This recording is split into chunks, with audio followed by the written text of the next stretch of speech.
Mari datang kepada Tuhan. Kau yang hari ini berkata, Tuhan, jamah aku, sentuh hidupku kembali Tuhan. Saudaranya dalam masalah, dalam apapun juga hari ini, kenapa engkau tidak menghadap Tuhan dan berkata, Tuhan, di luar engkau aku tidak dapat berbuat apa-apa. Tolong Tuhan. Kau nyangka tanganmu dan berkata, keluar dari dasar hatimu, you all I need. Aku hanya perlu engkau Tuhan. Yang lain tidak bisa menolong aku. Terlalu sulit. Tapi bukankah dia Tuhan yang mengatasi semua kemustahilan gitu? Bisakah engkau percaya? Dan kau mengangkat tangan berkata, Tuhan, you all I need. Di saat kesesakan, kau jadi jawaban. Kau kuatkan kami di saat kami sedang alami kesesakan. Biar hari ini Tuhan yang menjamah saudara. Namo shekera laba. Kau angkat tangan dan berkata, Tuhan, sentuh aku sekali lagi. Sentuh aku sekali lagi. Jamah, jamah, jamah. Biar roh Allah melayang-layang di tengah-tengah kita dan menjamah saudara. Mari sentuh kami sekali lagi. Tuhan, Raba Sheda, Raba Baba ya Raba ya Raba. My God, oh my God, oh my God. Oh my God. Jamah Tuhan, jamah Tuhan, jamah Tuhan. Jamah Tuhan, surga lihat kami.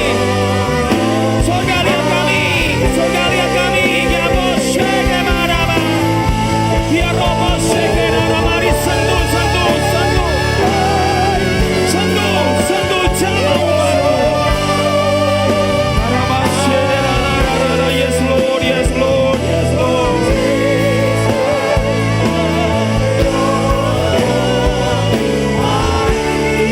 Kau yang di rumah, kau yang terbaring sakit, Tuhan sedang menjamah saudara.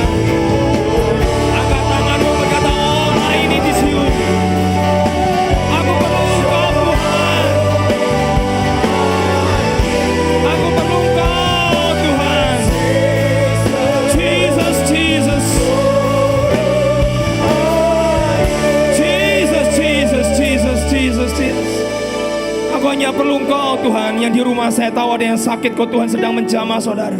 Kau angkat tanganmu berkata, dia tidak dibatasi ruang gerak dan waktu saudara hari ini. Kau mungkin tidak ada tempat ini, tapi Tuhan, saya melihat kau saudara terbaring di rumah sakit dan Tuhan sedang menjamah saudara. Kau angkat tangan berkata, Tuhan, ucapkan sepatah kata. Kau berkata, Tuhan, sentuh aku. Kau yang hari ini dalam masalah di tempat ini, kau berkata, Tuhan, tidak ada satupun yang bisa menolong aku. Kau sudah bergumam dalam hatimu, tidak ada satupun yang bisa menolong aku. Kenapa kau tidak angkat kepada tangan kepada surga? Mari surga sentuh aku. Kau tidak angkat tangan kepada surga, kepada Tuhan Yesus. Saya berkata, Tuhan, all I need is you. Yang aku perlu hanya engkau. Tidak yang lain. Tidak yang lain. Tidak yang lain. Tidak yang lain. Tidak yang lain. Ya Mosyakararara. Mari Tuhan. Mari Tuhan. Sentuh sekali lagi. Jesus, Jesus. Panggil namanya. Panggil namanya.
kepada surga. Saudara, tanda engkau merespon kepada surga.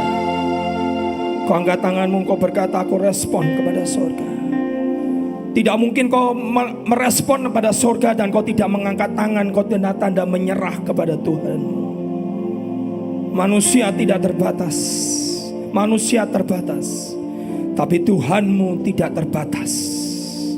Saat kau mengangkat tangan, kau berkata, aku berserah. Aku berserah kepadamu Tuhan. Tidak ada yang bisa sentuh dan ubah dan jamah aku kecuali kuasa-Mu turun di tengah-tengah kami. Kau yang sakit kanker, kau yang sakit tumor, hari ini dengar baik-baik. Di dalam nama Tuhan Yesus, di dalam nama Tuhan Yesus, kau sembuh di dalam nama Yesus. Terima mujizat-Mu. Di dalam nama Yesus, terima mujizat-Mu. Jangan pernah dibatasi oleh waktu, ruang dan gerak di rumah. Saya lihat penglihatan. Kau terbaring di rumah sakit dan Tuhan sedang sembuhkan engkau. Kimode rabana badebo shekene marala barabara. Yene marala boshe. Terima di dalam nama Yesus. Kau terima di dalam nama Yesus. Jangan batasi Tuhan.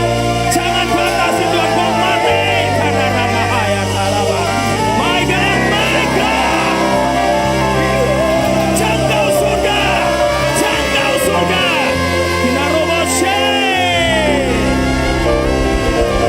My God, my God, my God. Terima, terima, terima, terima, terima, terima. Terima kesembuhanmu, terima kesembuhanmu. Sakit ginjal, sakit jantung, di dalam satu nama, nama di atas segala nama. Setiap penyakit harus berlutut. Sembuh di dalam nama Yesus. Sembuh di dalam nama Yesus. Karena moshekene rababababa.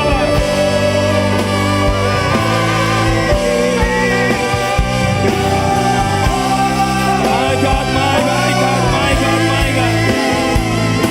Jesus. Terima saudara kau yang kita berkati. Terima, terima, terima. Tuhan Yesus.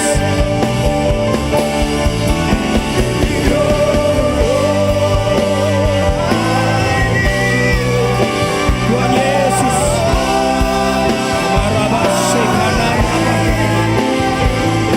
Terima kasih Tuhan. Terima kasih Tuhan. Ucapkan syukur. Terima, terima saudara.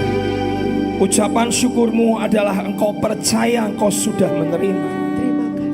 Engkau melihat iman adalah sesuatu yang kau harapkan, bukti dari sesuatu yang tidak engkau lihat tapi engkau bisa rasakan.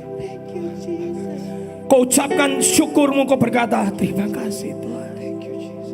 Kau yang dalam masalah keuangan hari ini Tuhan sedang buat terobosan.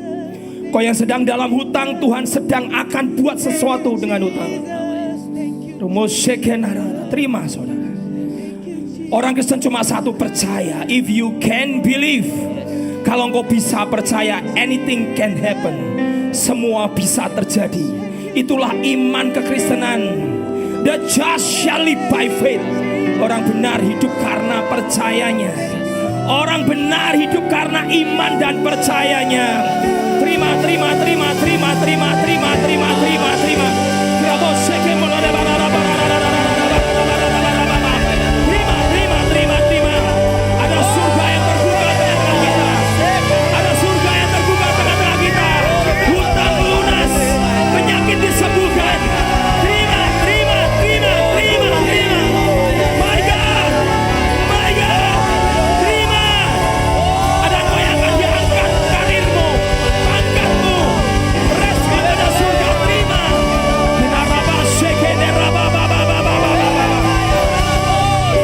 My God, my God, my God. Mari Tuhan, mari Tuhan, mari Tuhan, mari Tuhan, mari Tuhan, mari Tuhan.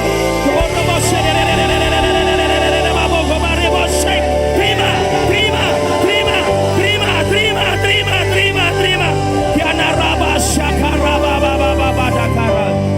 Terima kasih Tuhan, terima kasih Tuhan. Terima kasih Tuhan. Terima kasih Tuhan. Kami sudah menerimanya. Amin. Firman-Mu berkata kita Markus pasal 4. Kalau engkau berdoa, percaya bahwa engkau sudah menerimanya, maka hal itu akan diberikan kepadamu. Iman kami bicara, I have. Ada sakit ginjal disembuhkan, sakit ginjal disembuhkan. Terima. Kenarama sakit belakang, tulang belakang, di belakang, bagian belakang Tuhan sedang sembuhkan. Kinaraba sekali yang sakit COVID Tuhan sedang sembuhkan jamaah. Terima saudara, terima. Saudara tidak butuh sentuhan tangan manusia, saudara butuh sentuhan tangan yang berlubang itu, yang pernah memikul semua penyakit dan kelemahan di dalam tubuhnya. Dia sedang bergerak. Terima. Kau masih kere makaya rarabo. Dia rosakan. Rababa sekere. My God. Ya narabashe.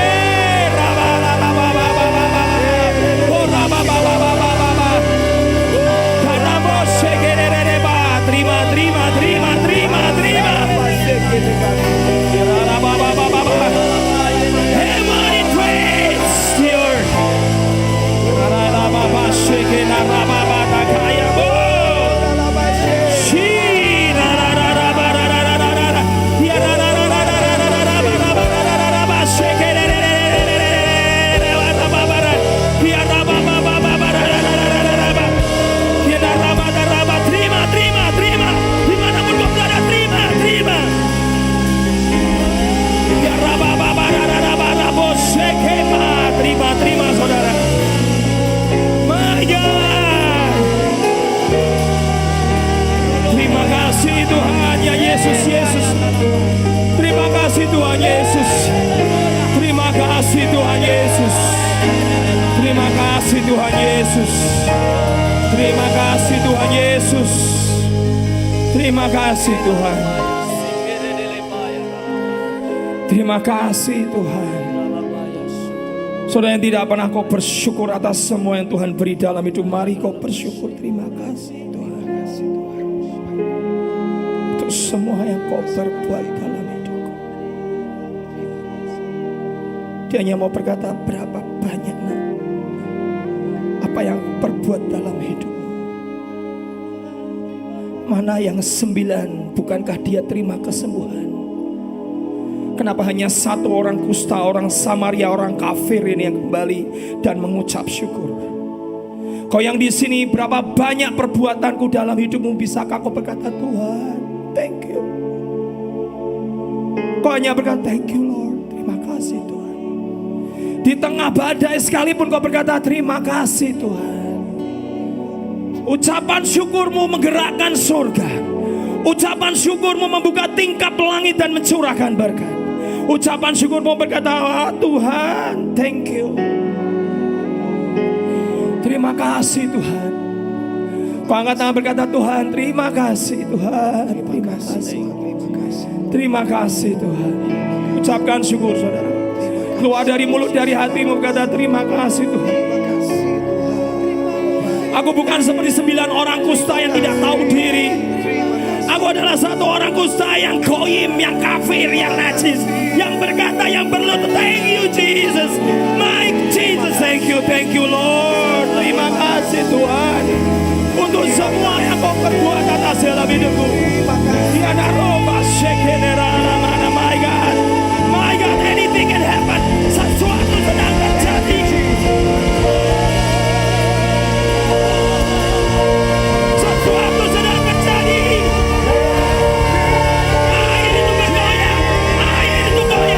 Sesuatu sedang terjadi. Ucapkan syukur. Kamu raba-raba syakana. Dia raba-raba syakana. My God.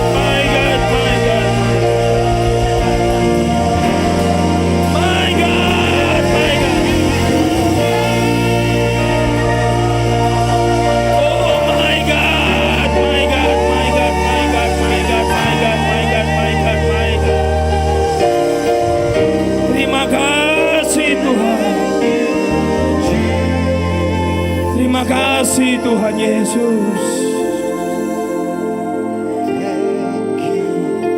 Terima kasih Tuhan Yesus. Terima kasih Tuhan Yesus. Tidak bisa kami membalas kasih-Mu dan yang Kau lakukan dalam hidup kami. Kami tidak bisa membalas apa yang Kau perbuat dalam hidup kami. Mari angkat tangan sama. Thank you. Mari jemaat ucapkan semua. Ucapkan terima kasih. Thank you Jesus. Jemaat ucapkan.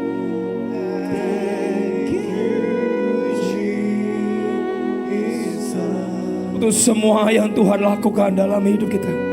Thank you Jesus.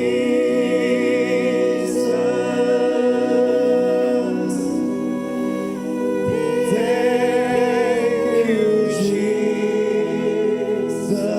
Jesus. Thank you Jesus.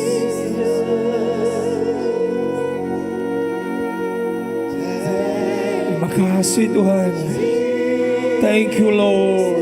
Thank you Lord. Thank you Lord. Thank you Lord. Thank you Jesus. Thank you Jesus. Ucapkan syukur. Ucapkan syukur. Terima kasih. Doamu sudah dijawab Tuhan. This is the house of the miracles. Ini rumah mujizat. Doamu sudah dijawab. Mari bersyukur, terima kasih Tuhan.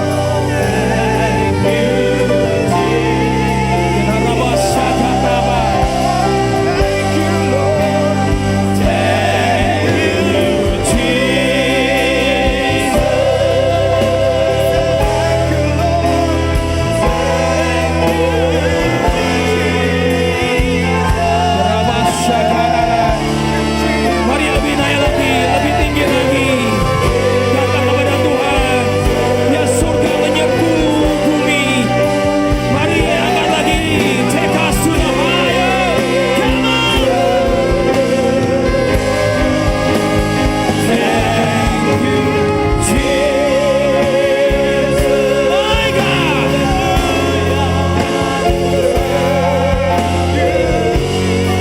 Terima kasih Tuhan. Thank you Jesus.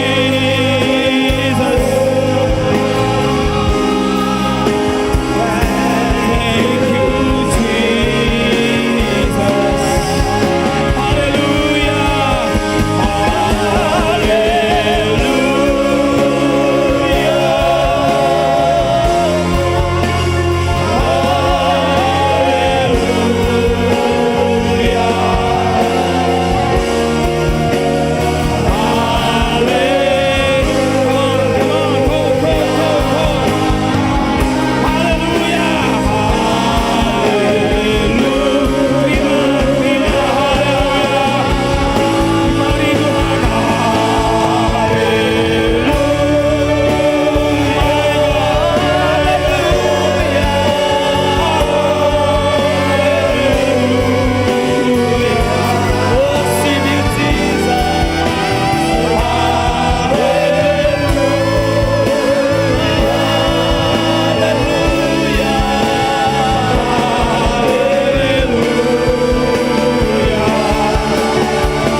Kanker sembuh, tumor sembuh, Amin. Yes.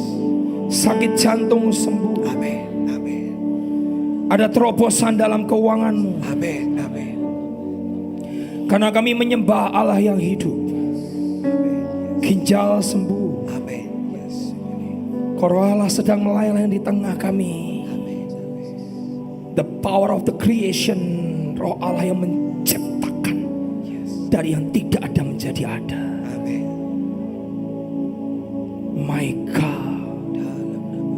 jadi di dalam nama Yesus.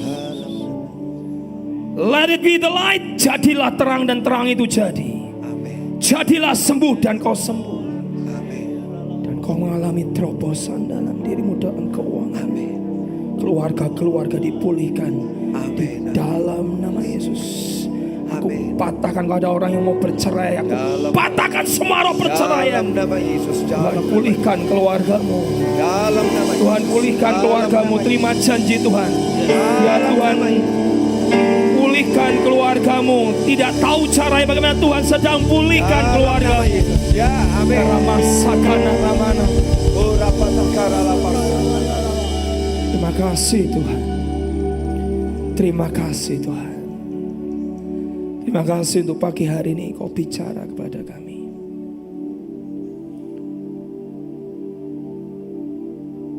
Biar bukan keluar dari perkataan manusia.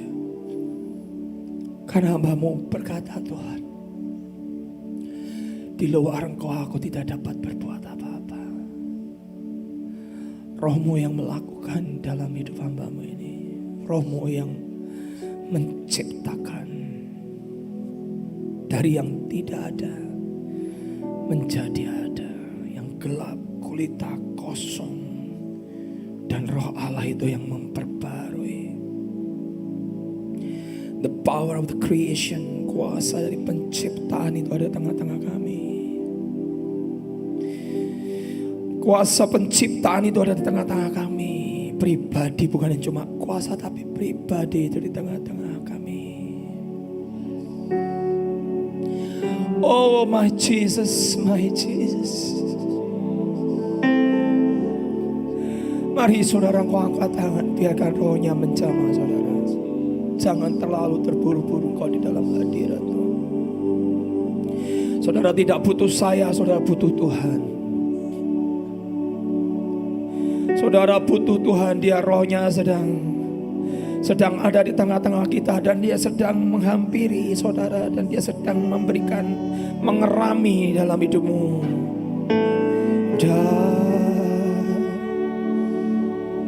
Datang Roh Kudus, ku doa.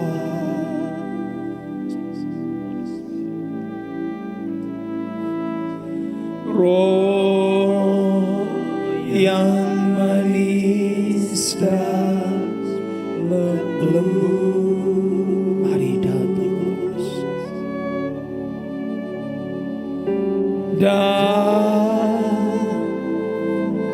dengan kuasa-Mu.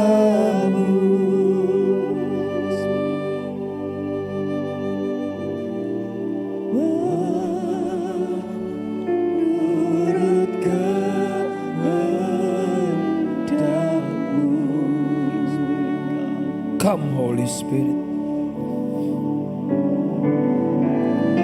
come Holy Spirit, I need Thee, I need Thee. Come sweet Spirit, I pray.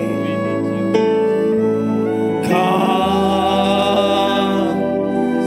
sweet Spirit, I pray, I pray. Come in the gentle, by your strength and power. Come in Thy strength and Thy power. Come in your own gentle way. In Thy own gentle way. Datang Roh Kudus. Datang Roh Kudus.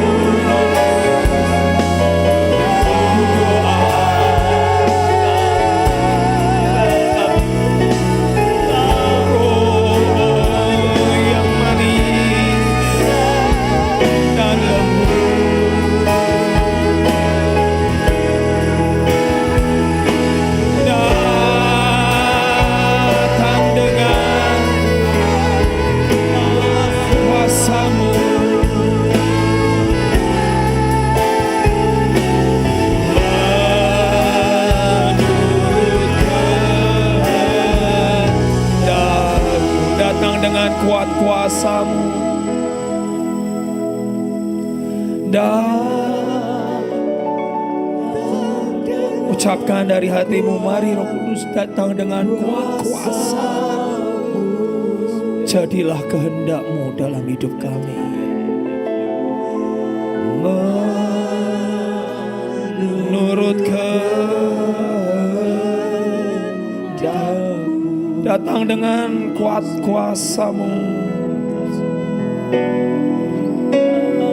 Datang dengan kuat kuasa-Mu.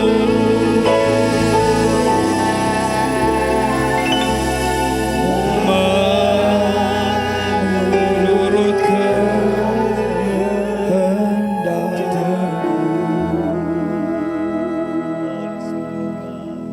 I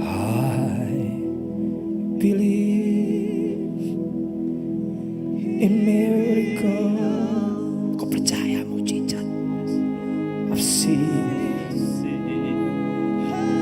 So, aku lihat jiwa-jiwa itu dilepaskan.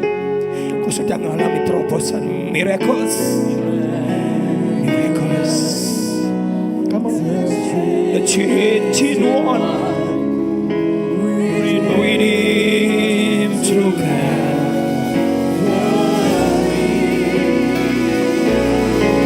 I've seen the lily. Ada sebuah terobosan di tengah-tengah kita. Ada sebuah terobosan absolut. Ada terobosan dengan Tuhan-Mu. Come on, come on, come on, come on. I believe in miracle, for I believe. Come on, terima, terima. I believe in miracles. Aku percaya mujizat.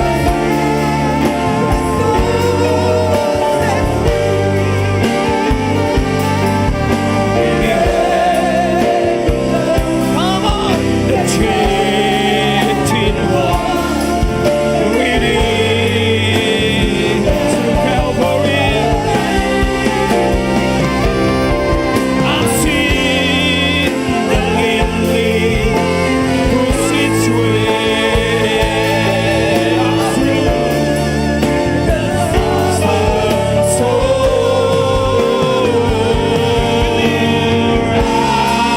I believe in miracles,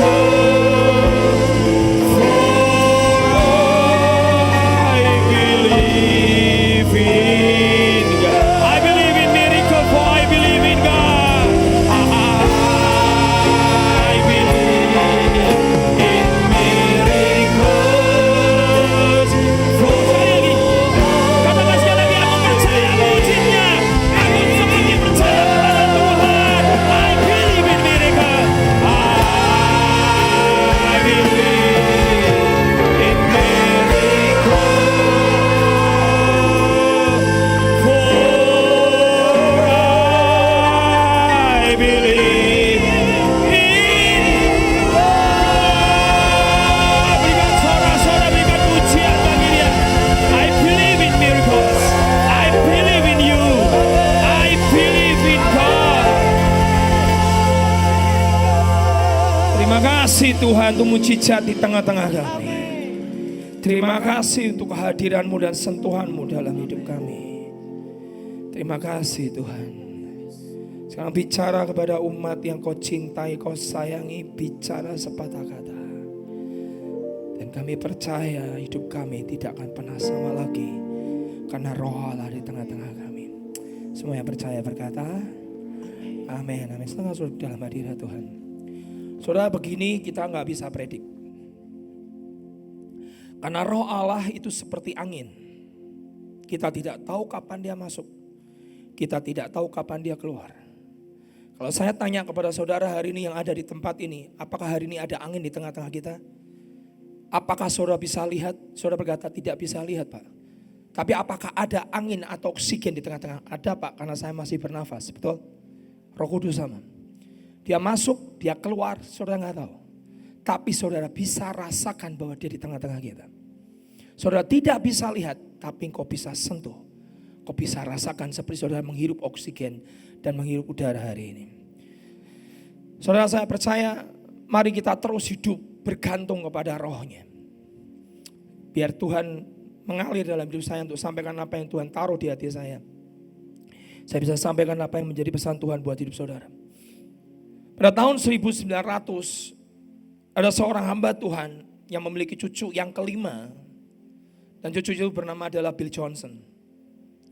Bill Johnson sampai hari ini masih hidup. Beliau mengembalakan gereja Bethel Church di Amerika. Yang hari ini lagunya hampir sebagian besar dinyanyikan gereja-gereja di seluruh dunia. Dan mereka mengalami kegerakan.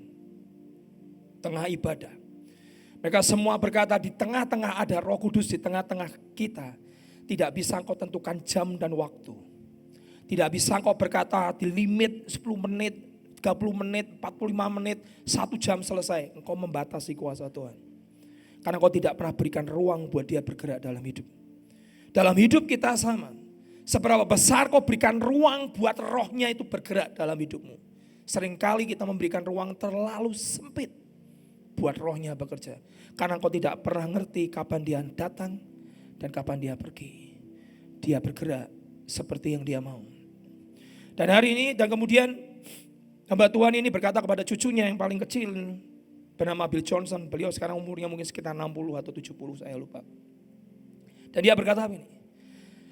Opa ini hidup di zaman 1900 di tahun itu. Opa ini pernah melayani dengan seorang hamba Tuhan yang sangat terkenal di zaman sekarang. Dan hamba Tuhan itu bernama Smith Wigglesworth. Saya sering cerita kepada saudara. Bagaimana Smith Wigglesworth membangkitkan 32 orang mati. Dan cara membangkitkan Smith Wigglesworth dengan cara yang sangat fenomenal. Itu peti dibuka, diambil orangnya. Orang Jawa bilang dicengkiweng, itu bajunya diangkat, ditarik, dipepetin tembok, bam. Kemudian dipukul perutnya. Dan dia lakukan itu berkali-kali. Dipukul pertama jatuh dilepaskan tidak bangun. Dipukul kedua jatuh dilepaskan dan tidak bangun. Dipukul yang ketiga janam dan akhirnya dia bangun. Suatu kali ada orang sedang sakit lumpuh di tengah-tengah ibadah berkata berdiri. Disuruh berdiri dia pakai 2 tongkat kanan kirinya. Dan Smith berkata tolong kanan kirinya lepaskan tongkat itu. Padahal orang ini gak bisa berdiri karena kakinya lemah. Kanan kirinya berkata apa kamu bilang lepaskan 2 tongkat kanan kirinya itu. Jatuh Smith, biarin. Kamu percaya Tuhan atau kamu percaya kepada kenyataan? Sudah lihat baik-baik. Kemudian kedua orang ini karena sudah ngerti Smith seringkali kontroversi dalam hal iman. Dia coba lepas. Ini orang sudah berdiri dengan 2 tongkat. Dilepas kanan kiri dan jatuh gebrak. Zaman dulu bangku nggak seperti ini, bangku itu dulu zamannya kayu jati panjang-panjang. Sudah bayangkan jatuh ketebrak, kepalanya kebentur dengan kursi dan sakit. Dan orangnya nangis, yang sakit. Dan dia ngomong, kamu jahat. Saudara bayangkan, iman yang seperti itu akan sangat sulit hari ini kalau kita melihat, betul? Kamu jahat. Dan kemudian kedua kanan kirinya, I told you, aku sudah ngomong sama kamu kan. Dia sakit, dia kakinya lemah, dia tidak bisa berdiri di atas kedua kakinya. Kamu gila, pendeta gila. Dan dia selalu mengucapkan perkataan yang selalu diucapkan berkali. I do my business, you do your own business. Aku urusanku dengan Tuhan, kamu gak usah ngurusi saya. Orang yang punya iman besar seringkali sulit dimengerti. Kemudian berkata, suruh bangun lagi. Sudah dipapah nih, sudah dipapah kanan kirinya. Lepasin. Menurut saya saudara dan saya ada di orang di sekitar atau di sebelah kanan kirinya saudara nggak akan lakukan lah. Lepasin. Dia bingung. Dan dia ngomong dengan kasar sekali. Makanya orang bilang orang itu kadang kok kasar ya. Kadang butuh seperti itu saudara. Lepaskan. Dilepas. Jatuh lagi. Dan kebentur lagi. Dan kesakitan yang sakit. Saya tanya dengan saudara, kalau hari ini ada di tengah-tengah kita. Bisa engkau percaya kuasa Tuhan? Dia pakai bejana yang seperti itu. Dan kemudian dia berkata, ya enggak bangun. Kamu berkata katanya sembuh lumpuh berjalan mana? kebentur sakit. Dan dia berkata, bangunkan lagi. Tarik lagi, lepaskan. Singkat cerita, saudara, orang itu berjalan. Dan hamba Tuhan ini ngomong kepada cucunya, Bill Johnson, berkata, kamu tahu opa hari itu hidup dengan orang bernama Smith. Dan bahkan satu pelayanan. Dan opa mau berkata, di zaman itu gak semua orang suka dengan Smith. Karena terlalu kontroversi. Di zaman itu orang berkata, ini orang gila. Imannya terlalu kontroversi. Terus dia bicara, tapi kamu tahu, Bill, ya opa, zaman sekarang orang tulis buku ribuan tentang Smith Wigglesworth. Orang yang pernah hidup bersama Smith, orang yang pernah pelayanan bareng sama Smith. Mungkin juga anaknya bernama Alice juga. Sudah tahu anaknya Smith yang perempuan sampai hari matinya telinganya tetap tuli. Sudah mau ngomong apa? The mighty man, orang yang sangat perkasa di hadapan Tuhan sampai hari matinya. Anaknya bernama Alice, telinganya tetap tuli. Pernah dalam sebuah ibadah orang itu berdiri dan berkata, kalau engkau rasul Tuhan, kenapa kau lakukan mujizat dengan cara kontroversi? Anakmu perempuan masih tuli, pakai alat pendengar. Saudara nggak pernah ngerti namanya misteri Tuhan. Sampai matinya anaknya tetap tidak sembuh. Sedangkan beliau bangkitkan 32 orang mati. Dan opa ini berkata, opa hidup dengan Smith. Opa lihat cara imannya, caranya dia bergaul dengan Tuhan. Tidak semua orang di zaman itu suka dengan Smith. Hari ini orang mengeluk-ngelukan. Hari ini orang tulis buku tentang dia. Hari ini orang memuja-muja, bahkan meng-admire dan memuja-muja dia sehingga orang bisa jual buku tentang Smith, habiskan jutaan dolar. Kenapa? Opa ini berkata, karena beliau sudah mati. Sama dengan nabi-nabi di Israel. Di zaman para nabi, dia berkata, tidak semua orang yang hidup di zaman Nabi Yeremia bisa menerima Yeremia. Tidak ada orang yang hidup di zaman Nabi Yesaya yang saudara baca bukunya tentang Yesaya, tentang Mesias, orang bisa menerima. Orang Yahudi yang tulen, yang baca Taurat pun bisa menerima Nabi Yesaya. Bahkan itu Yesaya matinya digraji. Orang yang hidup di zaman Musa belum tentu bisa terima Musa. Orang yang hidup zaman Abraham belum tentu orang bisa terima Abraham. Orang Yahudi hari ini mengeluh-ngeluhkan siapa? Aku adalah anak Abraham, Ishak dan Israel sekarang. Tapi yang hidup di zaman itu mereka semua tidak bisa menerima. Hanya sedikit yang menerima. Bahkan Tuhan Yesus pernah berkata, engkau bunuh nabi-nabi dan kau bangun monumen hari ini sebagai peringatan. Saudara, saya mau bertanya, kalau saudara hari ini dan saya hidup di zaman Tuhan Yesus, hidup sebagai manusia 2000 tahun yang lalu, bisakah engkau percaya? Belum tentu. Terlalu manusiawi. Dia Tuhan 100% yes and amin, ya dan amin. Tapi pada saat hidup di muka bumi 100% manusia. Karena Filipi berkata betul-betul dia lepaskan, dia tanggalkan jubah keilahiannya itu dikosongkan. Dia tidak pernah memakai dari lahir sampai umur 33,5 tahun mati di atas kayu salib. Tidak pernah dia memakai keilahiannya. Makanya begitu dia pulang ke Nazaret, Alkitab berkata dia tidak dapat melakukan mujizat di sana karena seorang nabi tidak dihargai di negeri, di tempat dari mana dia berasal. Seringkali kita menjadi orang yang sangat picik. Kita berkata, kita merasa paling tahu, paling ngerti. Kalau kita hidup di zaman Tuhan Yesus, belum tentu engkau dan saya percaya. Karena apa? Saya ini beberapa kali waktu sebelum saya masuk firman, saya akan selesai on time. Saya ini dengar ada 3 hamba Tuhan yang mengaku, saya terima hikmatnya Petrus Agung. Satu hamba Tuhan ngaku, aku ini terima hikmatnya. Aku terima mandatnya. Jujur-jujurnya saya ketawa. Aku ini terima tongkatnya. Bahkan aku mengambil tongkatnya di alam roh. Ada yang berkata, aku terima visinya. Maaf nih saudara. Apakah ketika hamba Tuhan itu pada saat beliau hidup, dia orang yang belajar dari beliau? Duduk makan bersama beliau?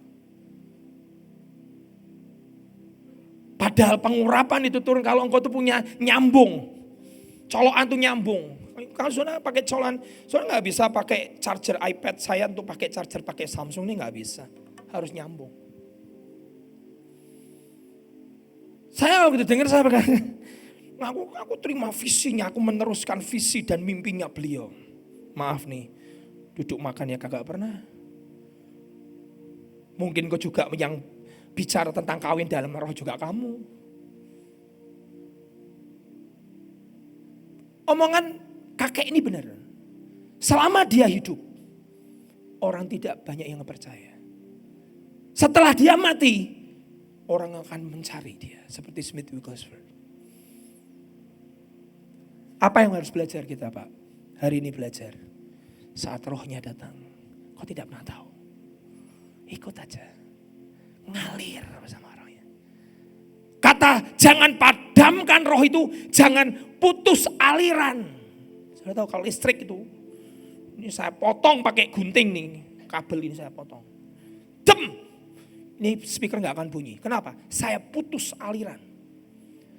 Kata memadamkan roh adalah kau sedang memutus aliran. Makanya seringkali orang berkata ngalir sama rohnya. Jangan diputus. Kayak tadi misalnya.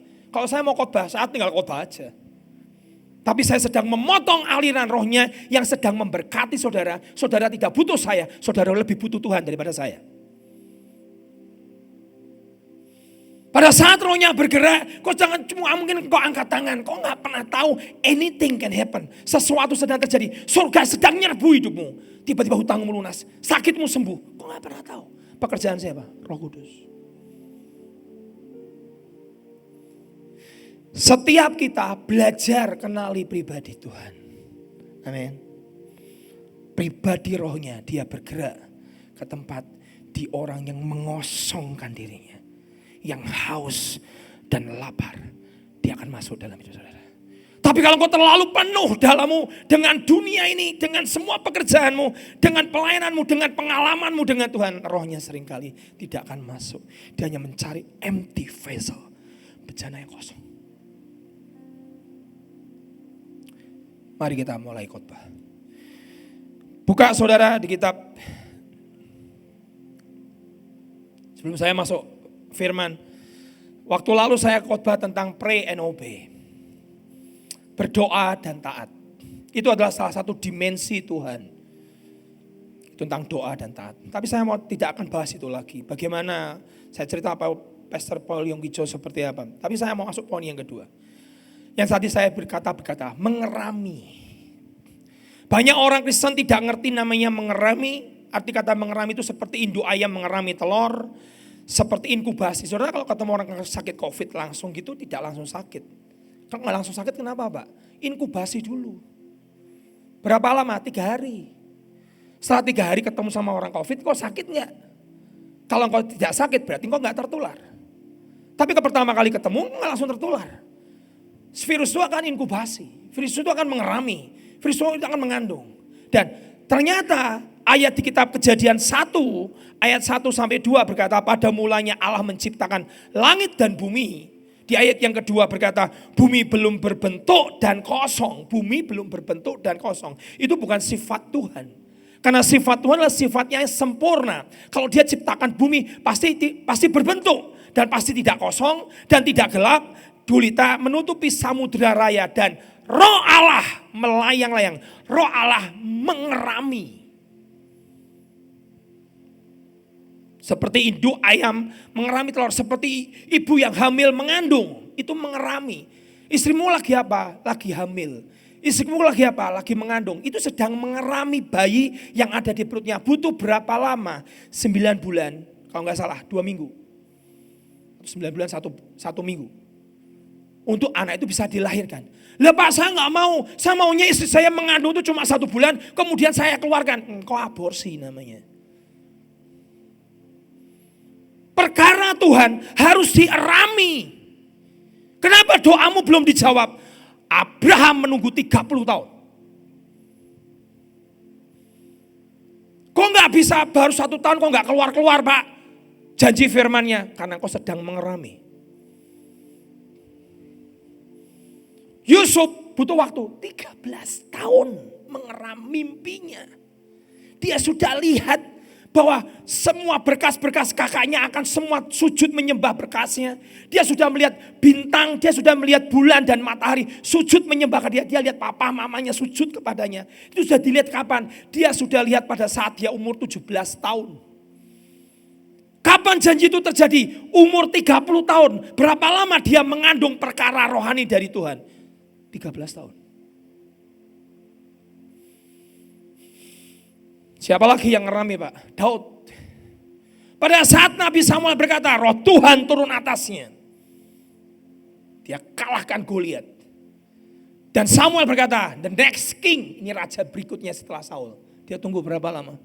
Dia tunggu 13 tahun. Diurapi sampai menjadi seorang raja, dia butuh 13 tahun.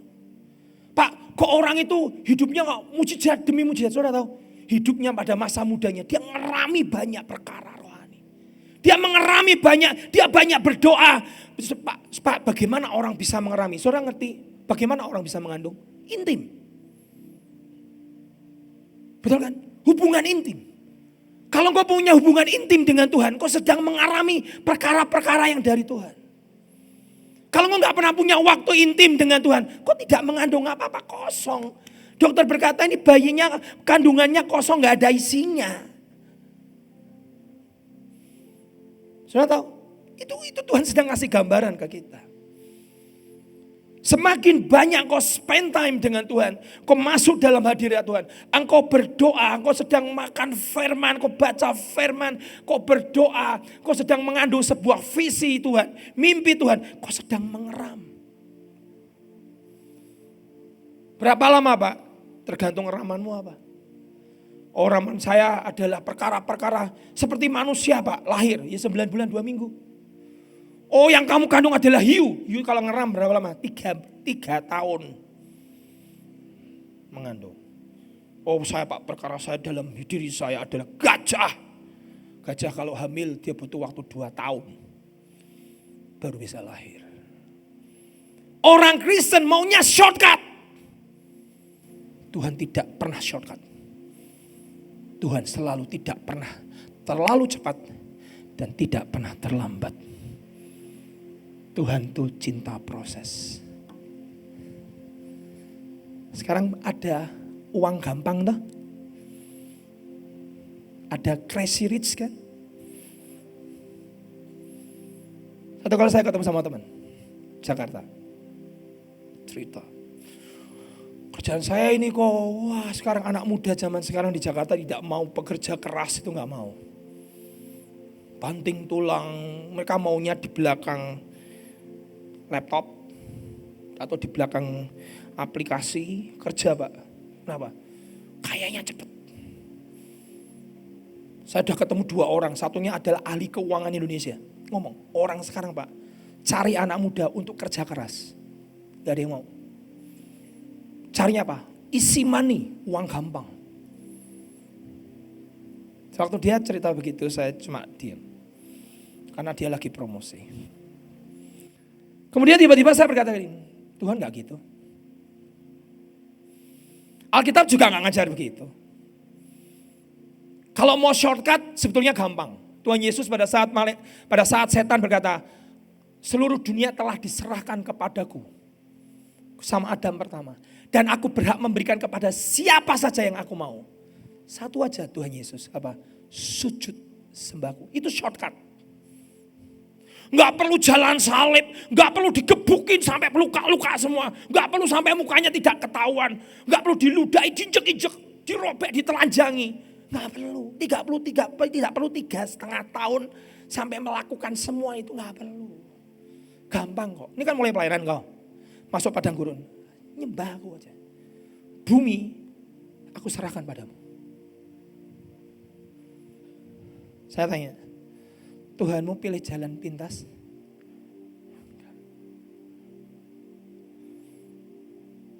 dia cari jalan yang sulit. Dengarkan baik-baik. Yang gampang kau dapat, gampang hilang.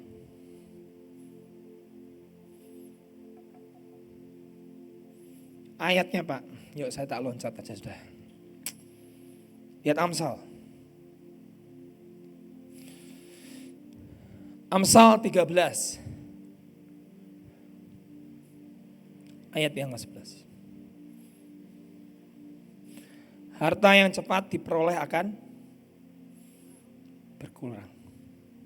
Gampang nih Pak dapat duitnya. Dalam Alkitab bahasa Inggris saya ada kata tambahan. Harta yang cepat diperoleh akan isi loss. Orang kalau main saham tahu, kamu loss berapa, betul kan? Kamu loss itu bahasa Indonesianya apa ya? Gagal berapa? Harta yang gampang, Alkitab yang ngomong. Dan saya lebih percaya kata Alkitab daripada kata orang. Oh gampang, gak hilang gak? Siapa bilang? Alkitab ngomong. Harta yang diperoleh cepat, diperoleh akan isi loss, akan cepat hilang. Tetapi siapa yang mengumpulkan sedikit demi sedikit menjadi, Alkitab yang ngomong. Tapi kan zamannya berubah, Alkitab saya gak pernah berubah. Dalam bahasa Inggrisnya berkata, wealth from get rich quick. New Living Translation. Kekayaan yang kau dapatkan secara cepat, quickly disappear. Kau dapat kekayaan secara cepat, hilangnya juga cepat. Judi. Sudah pernah dengar cerita ada orang dapat lotre? Kalau nggak salah waktu itu di Amerika dapat lotre duit 10 miliar dari pengangguran gelandangan. Main lotre jackpot keluar 10 miliar. Dan disurvei semua orang yang dapat lotre. Ditemukan dia lebih miskin sebelum dia dapat lotre. Setelah dapat lotre, foya-foya dan segala macam, hidupnya lebih miskin dibandingkan pada saat dia belum dapat lotre. Kenapa? Uang cepat, uang dapat, cepat hilang.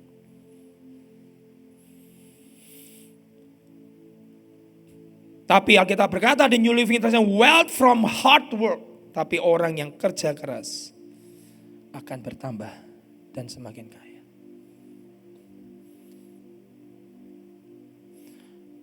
Amsal 28 ayat 20. Makanya kenapa Tuhan kemarin ngomong, kamu catat ayat ini. Sebenarnya ini enggak dalam khotbah loh.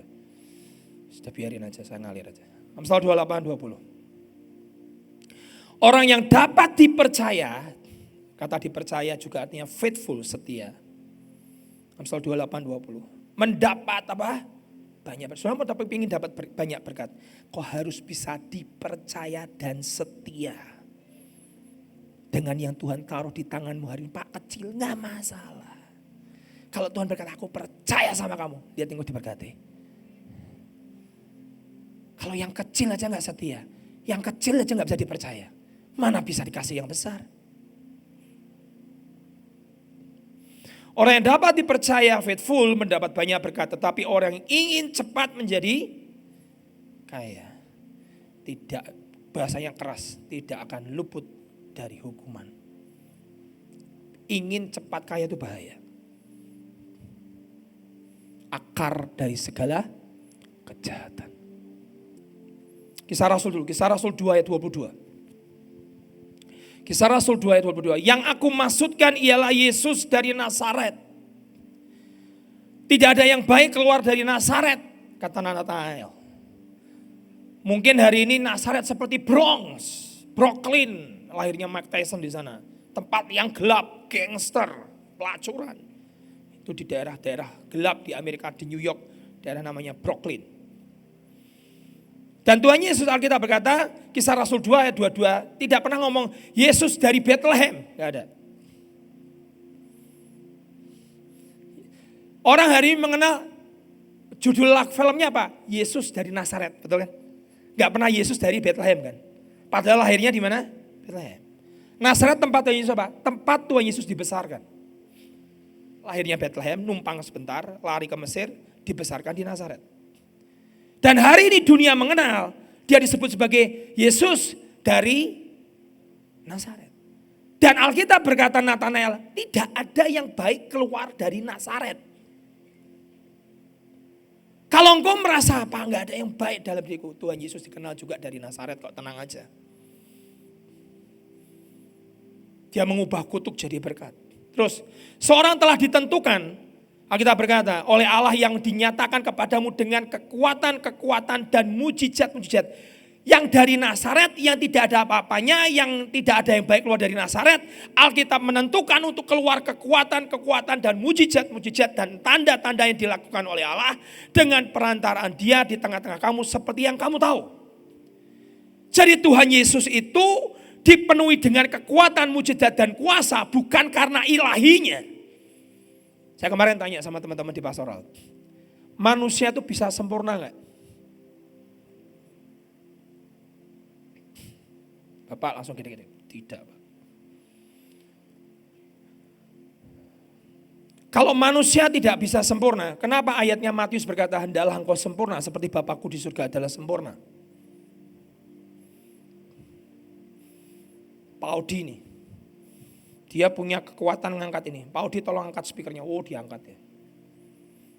Di atas pundaknya, diangkat. Dia punya kekuatan. Saya kasih perintah angkat Pak Audi, diangkat.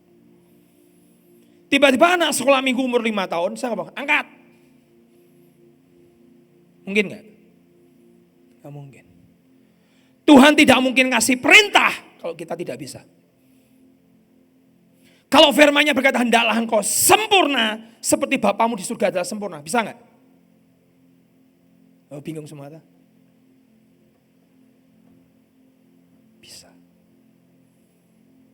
Yang tidak bisa adalah tanpa dosa. Kita nggak bisa tanpa dosa.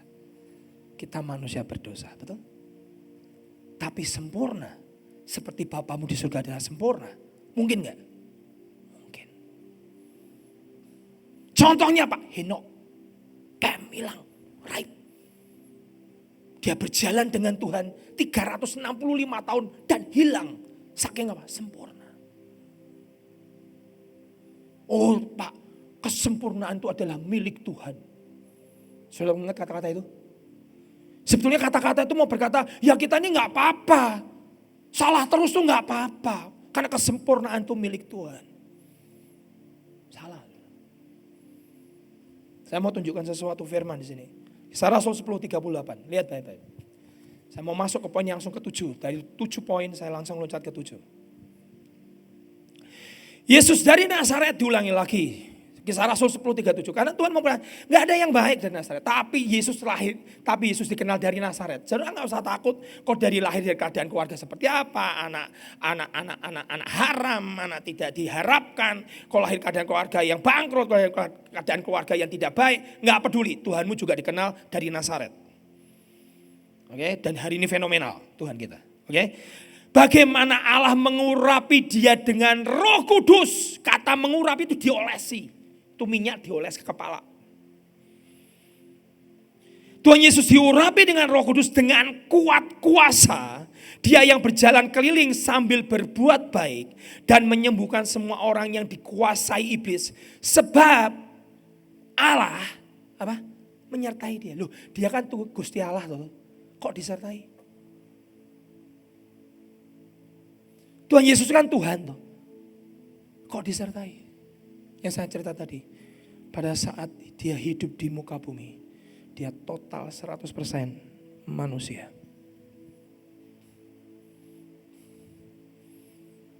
Pada saat dia hidup di muka bumi ini, betul-betul Tuhan Yesus tidak dapat berbuat apa-apa di luar Bapanya di surga. Tanpa Roh Kudus gak bisa. Buktinya ayatnya Pak. Yohanes 5:19. Aku berkata kepadamu sesungguhnya anak tidak dapat mengerjakan sesuatu dari dirinya sendiri. Anak ini Tuhan Yesus. Tuhan Yesusmu tidak dapat berbuat apa-apa dari dirimu sendiri. Lah kok kita karepe dhewe? Lah kalau Tuhan Yesus bangkit karena apa? Roh Kudus. Lah Tuhan Yesus berjalan di atas air karena apa? Roh Kudus. Tuhan Yesus menjelikan mata orang buta. Roh Kudus. Tadi ayat yang kau baca. Membangkitkan orang mati, Roh Kudus.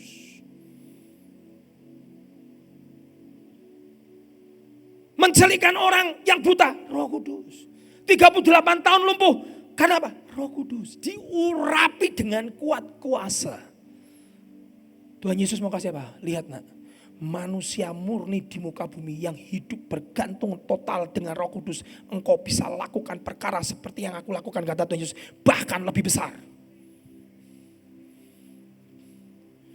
Kalau Tuhan Yesus sebagai Allah, sesuatu yang tetap dipertahankan dan tidak mengosongkan keilahiannya, dia bertarung dengan setan. Setan ngomong, enggak fair toh.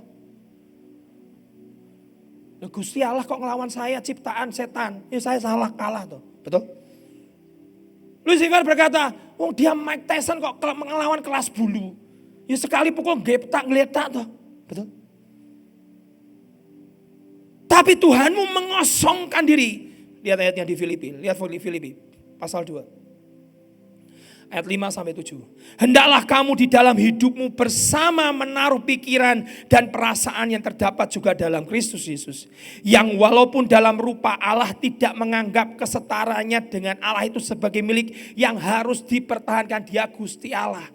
Tapi tidak dipertahankan. Tapi dia melainkan mengosongkan dirinya. Dikosongkan total, keilahiannya dicopot. Dan mengambil rupa seorang hamba. Dan menjadi sama dengan manusia. Tuhanmu berjalan di atas muka bumi ini seperti manusia biasa. Tapi hidupnya total bergantung dengan Roh Kudus. Dan hidup dalam kemenangan dan tidak pernah berbuat dosa. Hebat ya. Saya waktu lihat kebenaran yang berkata Tuhan. Berarti selama ini persepsi saya salah. Jalan di atas air itu karena dia Tuhan. Nyembuhkan orang sakit karena dia Tuhan. Bangkit kematian itu dari Tuhan. Bukan. Itu karena Roh Kudus.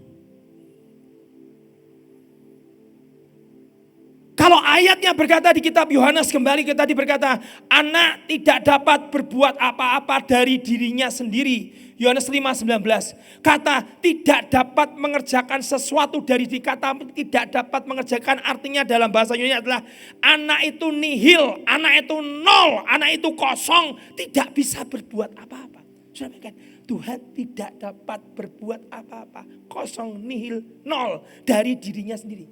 Firman yang ngomong.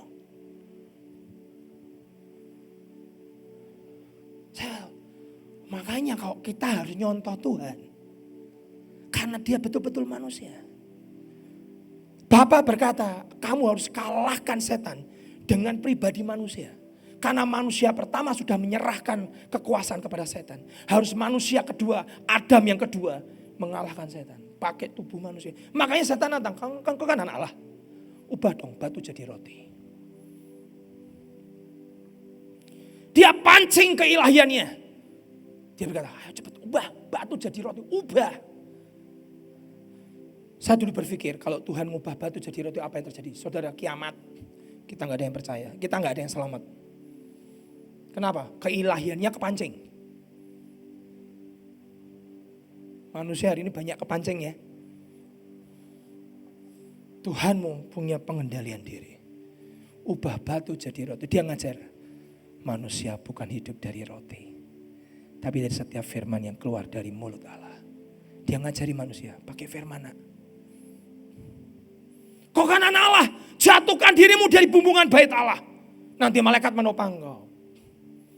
Jatuhkan dirimu, ayo buat sensasi. Supaya dunia melihat, bayangkan dijatuhkan dirinya dari 10 meter, 15 meter. Jatuh ke bawah turun kayak Superman. Damn, orang akan percaya menyembah kau. Dia berkata enggak. Oke, enggak mau. Sembah aku.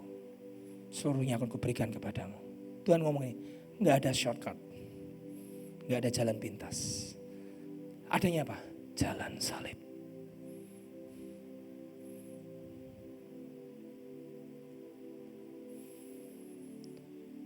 Kalau dia Tuhan, betul-betul dia, Alkitab berkata bahwa Tuhanmu tidak dapat berbuat apa-apa tanpa Roh Kudus. Karena dia 100% seperti kita manusia. Tapi dia beri kita contoh, ayo nak bergantunglah kepada Roh Kudus. Yang hari ini tubuhmu tempat di mana Roh Allah tinggal. Engkau dapat lakukan segala perkara seperti aku hidup 2000 tahun yang lalu. Rohnya jangan didiamkan. rohnya diurapi dalam hidupmu tanpa batas. Ini membuka pengertian saya. Ini membuat saya berkata, makanya Kathryn Kuhlman kalau naik mimbar selalu ngomong, Lord, without you, I'm nothing. Tanpa engkau, aku tidak dapat berbuat apa-apa. Dia ngucap begitu sudah, langsung Roh Kudus sudah. Kanker sembuh. Di depan 20.000 orang, dia pernah berjalan di atas angin. Betul-betul total gantung sama Roh Allah.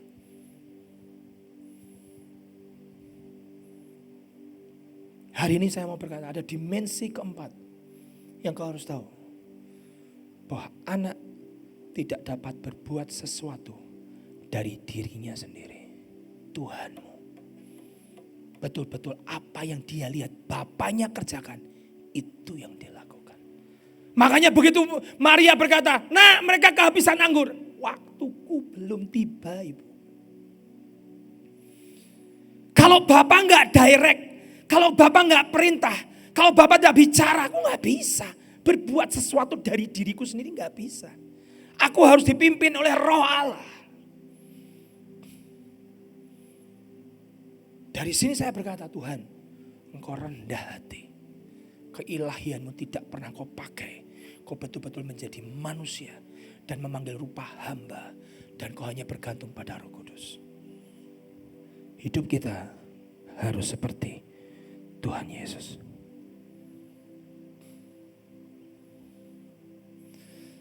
Saudara pernah ingat cerita saya dulu? Dari sisi Rick Joyner melihat bagaimana Tuhan Yesus masuk padang gurun. Dan Roh Allah membawa Tuhan Yesus masuk ke padang gurun. Dan hari itu Rick Joyner melihat penglihatan dilihat 2000 tahun yang lalu. Pada saat Roh Allah, Roh Kudus membawa masuk ke padang gurun itu gelap, sunyi, ngeri, sepi. Satu region malaikat surga turun semua, berputar. Dan ngomong sama Michael, kenapa Tuhan masuk sendiri ke padang gurun tanpa membawa kami? Ini malaikat besarnya 3 meter, 4 meter, bawa pedang, bawa segala macam. Udah siap begini.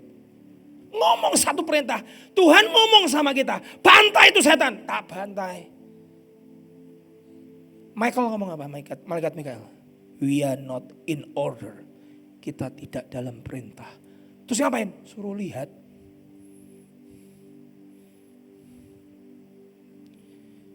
Ayat ini jadi hidup buat saya. Dia masuk betul-betul ke padang gurun setelah puasa 40 hari 40 malam. Kelaparan, gak makan. Betul-betul lapar. Dia masuk dan dicobai oleh setan. Malaikat semua di sekitarnya satu sedang mengepung dengan pedang yang sudah siap gini. Cepat Tuhan, cepat. Kenapa sih Tuhan memakai tubuhnya manusia? Kalau Tuhan pakai tubuh malaikat kan enak, bisa silang. Kenapa harus pakai tubuh manusia? Kenapa menjadi sangat fana? Kenapa menjadi sangat lemah? Karena dia mau beri contoh pada kita. Engkau bisa hidup. Kalau engkau bergantung total kepada Roh Kudus. Engkau bisa hidup seperti Bapamu. Ucapkan sempurna. Saudara tahu, saya baca buku itu saya kaget. Mikael tuh kalau turun, gunung gemetar. Gunung fisik gemetar. Mikael.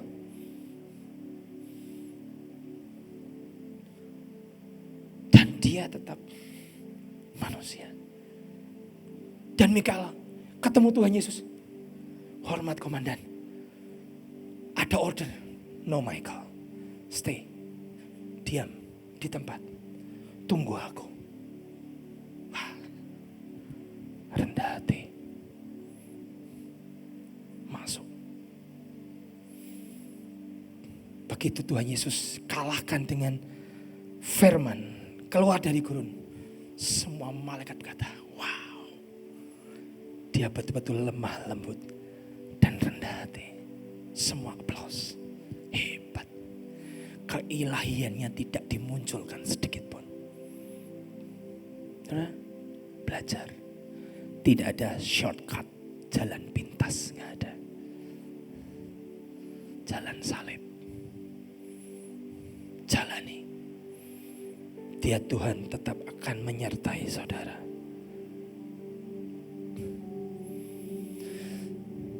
Suatu kali ada seorang, saya tutup dengan kesaksian ini, gak akan cukup waktu. Ada satu orang bernama Tindal. Dan Tindal ini adalah orang yang hidup di abad-abad di zaman itu, gereja belum menerjemahkan Alkitab. Gereja masih memakai bahasa Yunani dan bahasa Ibrani. Dan oleh gereja di zaman itu, mereka tidak boleh menerjemahkan Alkitab bahasa Yunani yang perjanjian baru itu ke dalam bahasa Inggris, gak boleh. Dia harus membacanya sesuai dengan imam di atas mimbar. Dan kemudian orang ini bernama Tindal, William Tindal ini, tiba-tiba roh Tuhan ngomong sama dia berkata, "Nak, terjemahkan Alkitab dalam bahasa Yunani perjanjian baru itu ke bahasa Inggris."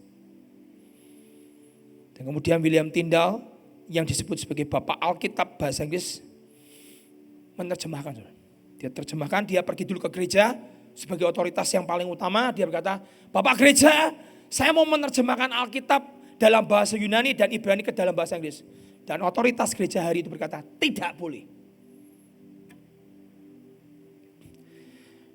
Dan karena dia mendapat peringatan tidak boleh, akhirnya dia pergi dari gereja itu. Dan dia pergi ke salah satu kota di daerah Jerman, di Cologne. Dia terjemahkan Alkitab ke bahasa Inggris. Saudara baca Alkitab hari ini, sebagian besar itu adalah terjemahan orang bernama William Tindal. Sudah tahu apa yang dia lakukan? Dia lulusan orang Oxford, dia lulusan dari Cambridge. Dan dia keinginan kuat untuk membuat Alkitab tersedia buat orang-orang di Inggris. Karena mereka tidak tahu Alkitab itu isinya apa kecuali imam. Dan banyak imam di zaman itu gak ngerti Alkitab. Gak pernah baca Alkitab, imam-imamnya. Kemudian 90% Alkitab kita, 90% adalah terjemahan daripada Tindal. Diterjemahkan dalam bahasa Inggris, kemudian akhirnya diterjemahkan dalam 900 bahasa suku di dunia. Dia lari dari kota ke Cologne, dia lari ke Hamburg, dia lari dan bahkan gereja mencari sampai otoritas raja zaman itu mencari Tindal itu dibunuh. Kenapa? Karena dia menerjemahkan Alkitab. Yang menyembunyikan siapa Pak? Yang menyembunyikan Tindal adalah pedagang. Pedagang. Jadi pedagang ini banyak pedagang toh. Si Tindal ini disembunyikan. Sampai suatu kali singkat cerita, ada orang memalsu dirinya sebagai sahabat Tindal. Dia memalsu, "Aku ini bersahabat dengan kamu." Dia sudah terjemahkan Alkitab begitu banyak. Sudah disebar di seluruh Jerman, disebar seluruh Inggris. Dan gereja sampai mengambil Alkitab yang sudah diterjemahkan itu semua, dikumpulkan semua, dibakar. Gereja yang bakar. Hebat ya. Sejarah selalu terulang. Dibakar semua. Tindal tidak menyerah. Dia tetap terjemahkan, dia tetap sebar ke Jerman, tetap sebar di Inggris dan dia berdoa sekali. Dan sampai suatu kali ada orang memalsu dirinya menjadi sahabat. Dia ditangkap. Pada saat dia ditangkap, dia disuruh memberitahu di mana Alkitab yang kamu sebar. Dia gak mau beritahu. 1,5 tahun dia di penjara. Dan akhirnya gereja memutuskan orang ini harus dieksekusi, dibakar hidup-hidup. Dia dimasukkan ke tengah alun-alun. Dia nyalakan apinya. Kamu mau gak beritahu? Tidak. Dan apinya dinyalakan. Sambil dicekik, digantung, ditarik, dibakar hidup-hidup. Sebelum dia mati, dia berkata begini, "Tuhan, biarkan Raja Inggris membaca Alkitab yang aku terjemahkan." Dibakar, hangus, dan mati. Jadi Alkitab saudara yang saudara baca itu hasil dari orang yang dibakar hidup-hidup. Mati 3 tahun kemudian. Raja Inggris bernama Henry ke-8. Dia berkata, "Carikan Alkitab dalam bahasa Inggris." Dan dia ngomong, produksi dalam jumlah besar, sebar ke seluruh Inggris. disebar. Dan hari itu orang mulai terjemahkan Alkitab ke 900 bahasa sampai hari ini. Dari mana? Dari jalan salib. Dia mati dibakar hidup-hidup. Tidak ada namanya jalan pintas.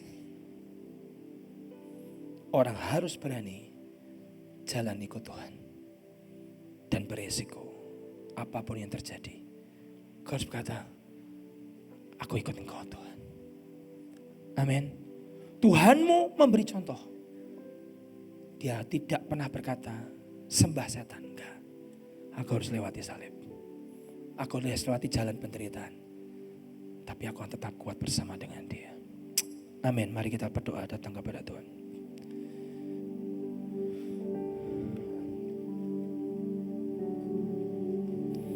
Immanuel,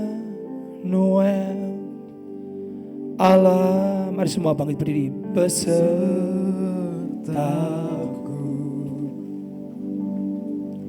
Immanuel, Immanuel, Engkau Allah besertaku. Mari angkat tangan sama-sama. Immanuel, Immanuel, Immanuel, Engkau besertaku.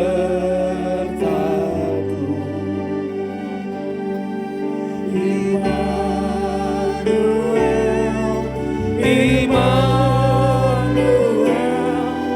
Engkau Allah besertaku. Kau kuatkan aku bertahan. Kau harapan dalam kesesakan. Kau buktikan kesetiaan-Mu Tuhan. Engkau Allah Immanuel. Kau kuatkan aku bertahan. Kau harapan lewati jalan saudara bersama dengan Tuhan. Kau buktikan kesetiaan-Mu Tuhan. Engkau Allah Immanuel. Kau kuatkan aku bertahan. Kau harapan dalam kesesakan. Kau buktikan kesetiaan-Mu Tuhan. Engkau Allah Immanuel. Immanuel, Immanuel, Immanuel, Kau Allah beserta kami. Immanuel, Immanuel, Immanuel, Engkau Allah beserta. Mari angkat tangan sama-sama katakan, Kau kuatkan aku bertahan. Kau kuatkan aku bertahan. Kau harapan dalam kesesakan. Kau buktikan, mari Tuhan, kesetiaan-Mu Tuhan. Engkau Allah Immanuel. Kau kuatkan aku bertahan. Kau harapan dalam kesesakan. Kau buktikan kesetiaan-Mu Tuhan. Engkau Allah Immanuel. Mari saudara engkau yang lewati jalan salib dalam dirimu hari, angkat tangan berkata, Tuhan, Kau berikan kami kekuatan. untuk aku tidak melintasi dan skip dan cari jalan pintas. Hari ini Kau berkata, Tuhan, aku mau jalan seperti jalan di mana Tuhan Yesus lalui bersama hari ini di muka bumi ini. Kau berkata, Tuhan, mampukan aku. Alkitab cuma berkata, pikul salibmu dan sangkal dirimu dan ikut aku. Kita semua punya jalan salib. Tidak ada orang bisa melepas salibnya dan sampai kepada surga. Kau kuatkan aku bertahan